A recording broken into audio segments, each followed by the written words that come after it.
ஸ்ரீலங்காவில் affiliate மார்க்கெட்டிங்கில் earn பண்ண முடியுமா?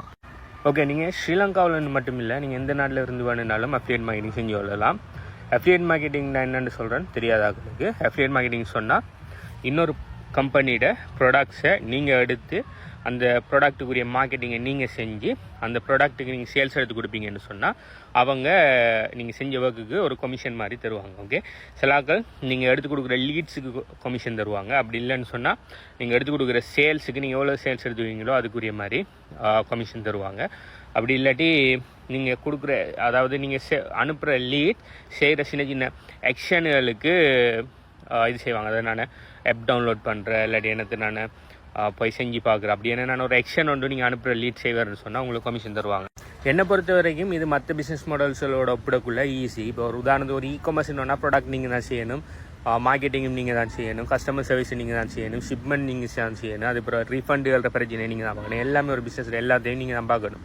ஆனால் அஃபிலியேட் மார்க்கெட்டிங்குள்ள ஜஸ்ட் மார்க்கெட்டிங் மட்டும்தான் நீங்கள் இது செய்கிறேன். நீங்கள் எந்த விதமான இதுவும் சேர்த்தவில்லை. அடுத்து நீங்கள் ஒரு ப்ராடக்ட்டை மட்டும்தான் ப்ரொமோட் பண்ணணும், இந்த அவசியம் இல்லை. நீங்கள் மல்டிபிள் ப்ராடக்ட்ஸும் கூட நீச் ஒன்று செலக்ட் பண்ணி அதில் நீங்கள் ப்ரொமோட் பண்ணிக்கொள்ளலாம். அடுத்து ட்ராப் ஷிப்பிங் கூட அஃபிலியேட் மார்க்கெட்டிங்கை விட என்னை பொறுத்தவரைக்கும் கஷ்டம் தான் நான் நினைப்பேன். என்ன சொன்னால் ட்ராப் ஷிப்பிங்கில் கூட நீங்கள் இன்னொரு ப்ராடக்ட்டை நீங்கள் உங்களோட ஏதாவது லிஸ்ட் பண்ணி தான் செய்யணும். நாளைக்கு அதில் வர ரீஃபண்டுகள், அடுத்து அதில் வர கஸ்டமர் சர்வீஸ்களை கூட நீங்கள் தான் அதில் டீல் பண்ண வேண்டி வரும். நீங்கள் மார்க்கெட்டிங் பார்த்தா ஒரு எக்ஸ்ட்ராவாக விஷயம் பார்ப்பீங்க. ஆனால் அஃபிலியேட் மார்க்கெட்டிங்கில் மட்டும்தான் மார்க்கெட்டிங் மட்டும்தான் நீங்கள் பார்க்குற. ஓகே, இப்போ இந்த அஃபிலியேட் மார்க்கெட்டிங்கில் ரெண்டு வகையான ப்ராடக்ட்ஸ் அண்ட் சர்வீஸை நீங்கள் அஃபிலியேட் மார்க்கெட்டிங் பண்ணலாம். ஒன்று ஃபிசிக்கல் ப்ராடக்ட்ஸ், இன்னொன்று டிஜிட்டல் ப்ராடக்ட். ஃபிசிக்கல் ப்ராடக்ட்னு சொன்னால் நம்ம தொட்டு உணரக்கூடிய ஃபிசிக்கல் ப்ராடக்ட்ஸ். ஓகே, ஸோ இதுக்கு உதாரணம் என்னென்னு சொன்னால் அமேசானில் இருக்கிற எல்லா ப்ராடக்ட்ஸுமே நீங்கள் அமேசான் அஃபிலியேட் மார்க்கெட்டிங் செய்யலாம். அமேசான் அசோசியேட்னு சொல்கிறேன். நீங்கள் அமேசான் வெப்சைட்டில் ஆக்கில் போய் அமேசான் அசோசியேட்டில் போய் நீங்கள் ரெஜிஸ்டர் பண்ணிங்கன்னு சொன்னால் எல்லா ப்ராடக்ட்டுமே உங்களுக்குன்னு சொல்லி ஒரு யூனிக் லிங்க் தருவாங்க.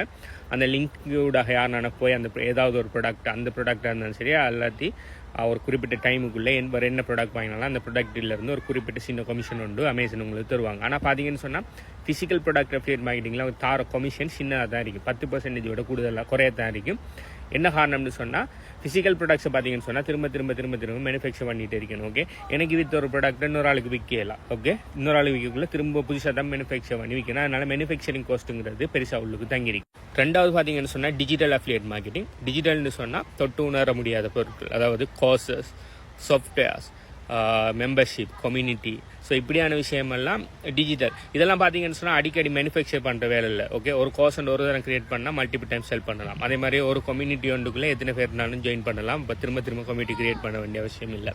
அதே மாதிரி சாஃப்ட்வேர் பார்த்தீங்கன்னு சொன்னால் சாஃப்ட்வேர் ஒரு தரம் நான் கிரியேட் பண்ணுறேன், அதுக்கு பிறகு சாஃப்ட்வேரை மேனேஜ் பண்ண மட்டும்தான் எத்தனை பேர் என்னன்னா அது சப்ஸ்கிரிப்ஷன் வாங்கலாம். ஓகே, ஸோ நீங்கள் இப்படியான சர்வீஸ்களுக்கு நீங்கள் அஃபிலியேட் மார்க்கெட்டிங் பண்ணக்குள்ள அநேகமான சர்வீஸ்கள் பார்த்தீங்கன்னு சொன்னால் நிறைய கமிஷன் பர்சன்டேஜை கூடுதலாக தருவாங்க. ஏன்னா மேனுஃபேக்சரிங் காஸ்ட்டுங்கிற ஒரு விஷயம் ஒன்று இல்லாதால அநேகமான ஆக்கள் அப் டு 50-80% கூட சில சாஃப்ட்வேர்ஸ்களுக்கு, அப்படி இல்லாட்டி சில டிஜிட்டல் ப்ராடக்ட்ஸ்களுக்கு கமிஷன் தருவாங்க. அதுலேயும் டிஜிட்டல் ப்ராடக்ட்ஸில் நான் ரெக்கமெண்ட் பண்ண சாஃப்ட்வேர் அஃபிலியேட் மார்க்கெட்டிங் செய்கிறது. என்ன காரணம் சொன்னால் அநேகமான சாஃப்ட்வேர்ஸ் பார்த்தீங்கன்னு சொன்னால் ஒன் டைம் பேமெண்ட்டோட இருக்காது. ஒவ்வொரு கஸ்டமரும் திரும்ப மந்த்லி பே பண்ணுற மாதிரி இருக்கும், இல்லாட்டி இயர்லி பே பண்ணுற மாதிரி இருக்கும். ஓகே, ஸோ அநேகமான சாஃப்ட்வேர் கம்பெனிஸ் என்ன பண்ணுவாங்கன்னு சொன்னால் நீங்கள் கொடுத்த கஸ்டமர் எவ்வளோ காலத்துக்கு அந்த கம்பெனி பே பண்ணிட்டு இருக்கிறோம் அவ்வளோ அவர் பே பண்ண எவ்ரி மந்த் அவரும் பே பண்ணக்குள்ளே எவ்ரி மந்த் உங்களுக்கும் கமிஷன் தந்துட்டு இருப்பாங்க. ஸோ இது பார்த்தீங்கன்னு சொன்னால் ஃபிசிக்கல் ப்ராடக்ட்ஸ் செய்கிறத விட கோர்ஸ் மாதிரியான ஒன் டைம் செல்லிங் ப்ராடக்ட்ஸ், அதாவது இது சர்வீஸ் இது செல் பண்ணுறதை விட சாஃப்ட்வேர்ஸில் நீங்கள் அஃபிலியேட் மார்க்கெட்டிங் சூஸ் பண்ணிங்கன்னு சொன்னால் நீங்கள் 10 கஸ்டமர் கொடுப்பீங்கன்னு அந்த 10 கஸ்டமரும் திரும்ப எத்தனை மாதம் அவங்க ரினியூ பண்ணிட்டு இருக்காங்களோ அந்த பர்டிகுலர் சாஃப்ட்வேரை நீங்கள் அந்த 10 மாதம் திரும்ப உங்களுக்கு ரெக்யூரிங் இன்கம் ஏர்ன் பண்ணிட்டு இருக்கலாம். ஸோ இப்போ நீங்கள் அஃபிலியேட் மார்க்கெட்டிங் செய்ய போகிறீங்கன்னு சொன்னால் முதல்ல என்ன செய்யணும்னா உங்களுக்கு பிடிச்ச ஒரு நீச் ஒன்று செலக்ட் பண்ணணும். நீச்சுன்னு சொன்னால் என்ன கேட்டகரியில், இப்போ மேக் மணி ஆன்லைனுங்கிறது ஒரு நீச், ஹெல்த்துங்கிறது ஒரு நீச், வெல்னஸ்ங்கிறது ஒரு நீச், ரிலேஷன்ஷிப்புங்கிறது ஒரு நீச், வேறு என்ன டூல்ஸுங்கிறது ஒரு நீச், அப்படி இப்படின்னு சொல்லி நிறைய நீச்சுகள் இருக்குது. ஓகே,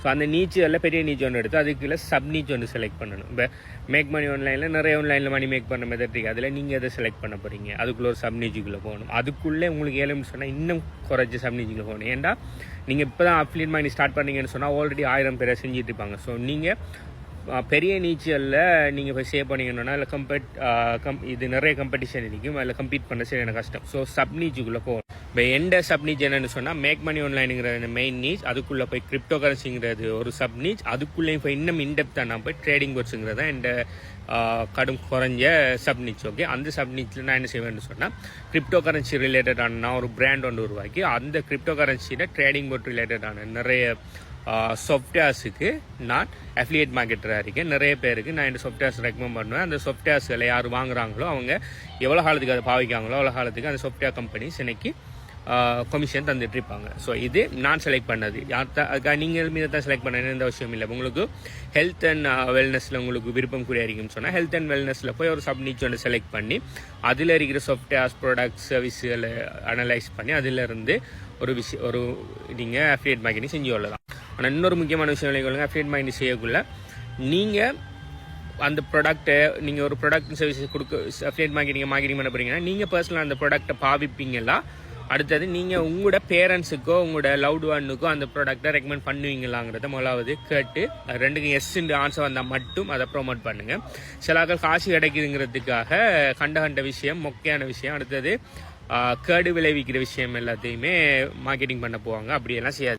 உதாரணத்துக்கு சொல்கிறேன், அநேகமான இந்த இன்ஸ்டாகிராம் இன்ஃப்ளூயன்சர்ஸ் என்ன செய்வாங்க, பெட்டிங் சர்வீஸ்கள் அதாவது சூதாட்ட அதாவது இதுகள் இருக்கு தானே ப்ரோக்ராம். ஓகே, ஸோ அதை மாதிரி சூதாட்ட ப்ரோக்ராமில் அநேகமானாக்கள் ரெக்கமெண்ட் பண்ணுவாங்க. ஏன்னா அவனு பயங்கரமாக கமிஷன் கொடுப்பாங்க. ஏன்னா சூதாட்டம் பண்ணி யாருமே ஏர்ன் பண்ணுறல. ஸோ அதில் அந்த ப்ரோக்ராமில் ஜாயின் பண்ணுற எல்லாருமே லொஸ்ட் ஆகுது. ஸோ அவனுக்கு பயங்கரமான மணி. ஸோ இன்ஃப்ளூயன்சர்ஸுக்கு நிறைய பணம் கொடுக்கக்கூடியதாக இருக்கும். ஸோ நிறைய பணம் கிடைக்குதுங்கிற ஒரே ஒரு காரணத்துக்காக நிறைய இன்ஃப்ளூயன்சர்ஸ் மாதிரி என்ன செய்வாங்கன்னு சொன்னால் அவங்க என்ன செய்வாங்க, சும்மா பொய்க்கி அவங்களோட சப்ஸ்கிரைபர்ஸ் அவங்களோட ஃபாலோவர்ஸ் அவங்கள நீச்சில் இருக்கிறவங்களுக்கு ஏமாற்றுவாங்க. அப்படி செய்யக்கூடாது. முதலாவது நீங்கள் என்ன ப்ராடக்ட் சர்வீஸை ப்ரொமோட் பண்ண போறீங்கன்னா நீங்கள் முதல்ல பர்சனலாக யூஸ் பண்ணி பாருங்கள். நீங்கள் யூஸ் பண்ணி பாட்டு நீங்கள் உங்களோட ஃபேமிலி அண்ட் ஃப்ரெண்ட்ஸுக்கு உங்களோட லவ்டு ஒன்னுக்கு நீங்கள் சொல்லுவீங்களா, உங்களோட பேரண்ட்ஸுக்கு நீங்கள் பாவிக்க சொல்லுவீங்களா, இல்லை உங்களோட கூட இருக்கிறவங்க சொல்லுவீங்களான்னு சொல்லி அதை யோசிச்சு கெஸ்ஸுங்கிற ஆன்சர் வந்தால் மட்டும் அதை நீங்கள் உங்களோட ஃபாலோவர்ஸுக்கோ சப்ஸ்கிரைபர்ஸுக்கோ நீங்கள் எப்படி மார்க்கெட்டிங் பண்ணீங்களோ பண்ணிக்கொள்ளலாம். இதுக்கு இன்னொரு உதாரணம் என்ன, நீங்கள் ஹெல்த் அண்ட் வெல்னஸ் நீச்சில் இருக்கீங்க, ஒரு சப்ளிமெண்ட் ஒன்று ரெக்கமெண்ட் பண்ணுறீங்க, அதுக்கு அஃபிலியேட் ஆகிறீங்கன்னா அந்த சப்ளிமெண்ட் நீங்கள் பர்சனலாக கொடுப்பீங்களா, உங்களோட பேரண்ட்ஸுக்கு அந்த சப்ளிமெண்ட்டை கொடுப்பீங்களா, அதுக்கு சைடு எஃபெக்ட்ஸ் ஒன்றும் இல்லையா. ஸோ நீங்கள் உங்களோட பேரண்ட்ஸுக்கு கொடுக்க மாட்டீங்க, என்ன சைடு எஃபெக்ட்ஸ் இருக்குன்னு சொல்லி நீங்கள் யோசிப்பீங்கன்னா நீங்கள் அதை உங்களோட ஆட்களுக்கும் நீங்கள் ரெக்கமெண்ட் பண்ணக்கூடாது. ஸோ அதுதான் ஒரு எத்திக்ஸ். ஆனால் இது எல்லாருமே ஃபாலோ பண்ணுறல. ஆனால் நீங்கள் ஒரு அஃபிலியேட் மார்க்கெட்டிங் வர போறீங்கன்னு சொன்னால் கரெக்டாக ஃபாலோ பண்ணுங்க. ஏன்னு சொன்னால் அது உங்களுக்கு லாங் டைமில் பெனிஃபிட்டாக இருக்கும். ஷார்ட் டைமில் வர மணியை பார்த்து நீங்கள் லாங் டைம் உங்களோட ரெப்யூட்டேஷனை பழகக்கூடாது. இதை பற்றி மற்றாக்கள் என்ன நினைக்கிங்க? அடுத்தது நீங்கள் ஸ்ரீலங்காவிலையோ இல்லாட்டி வேறு நாடுகளில் இருந்து அஃபிலியேட் மார்க்கெட்டிங் செய்கிறீங்களா, அஃபிலியேட் மார்க்கெட்டிங் செய்கிறதுக்கு ஆசையாக இருக்கா, நீங்கள் அப்படியே அஃபிலியேட் மார்க்கெட்டிங் செய்கிறேன்டா என்ன மாதிரியான நீட்ஸ் சூஸ் பண்ணுவீங்க, என்ன மாதிரியான ப்ராடக்ட் செலக்ட் பண்ணுவீங்கன்னு சொல்லி கீழே கமெண்ட் பண்ணுங்கள். பை.